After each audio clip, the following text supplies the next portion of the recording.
It was early December of 2022. Freezing, dark, and quieter than usual.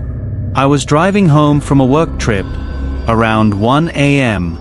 The highway was empty, except for the occasional truck passing by every 20 minutes or so.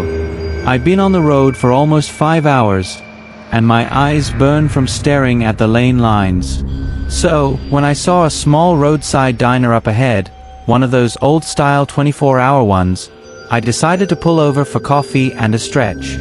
The neon sign flickered weakly, reading, "Open. Hot coffee. Homemade pie." Inside, it was warmer but eerily quiet.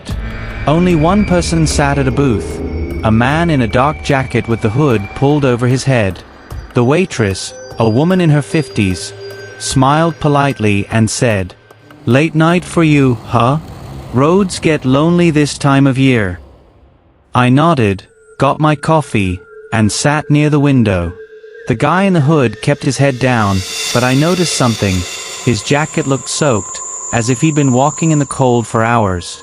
After a few minutes, he stood up and went to pay. As he left, he turned slightly, just enough for me to see his face. Pale, empty eyes, like he hadn't slept in days.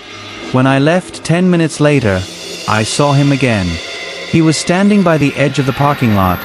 Staring at my car, I tried to ignore it and drove off.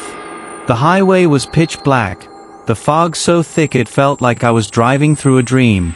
20 minutes later, I saw someone standing by the roadside, thumb out, hitchhiking. I slowed down out of instinct, and my heart nearly stopped. It was the same man from the diner. Same jacket. Same dead stare. I hit the gas and didn't look back. But as I drove, the fog got heavier, unnaturally thick, until I could barely see 5 feet ahead. The GPS on my phone started glitching, showing me somewhere miles off the map. Then, from the back seat, I heard a quiet cough. I slammed the brakes so hard the car nearly spun. My heart pounded as I turned around, but the back seat was empty. I sat there for almost a minute, breathing heavily, convincing myself it was my imagination. Then I saw it. The condensation on the rear window. A fresh handprint. From the inside, I panicked, floored the gas, and tried to get back to the main highway.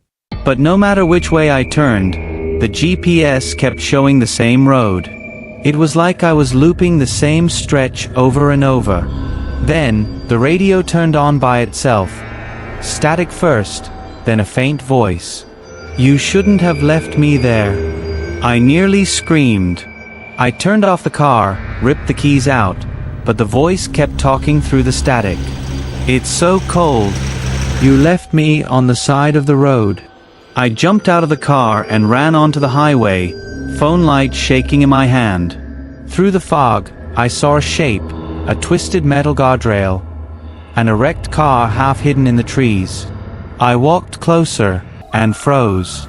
It was my car. Same plates. Same dent on the side.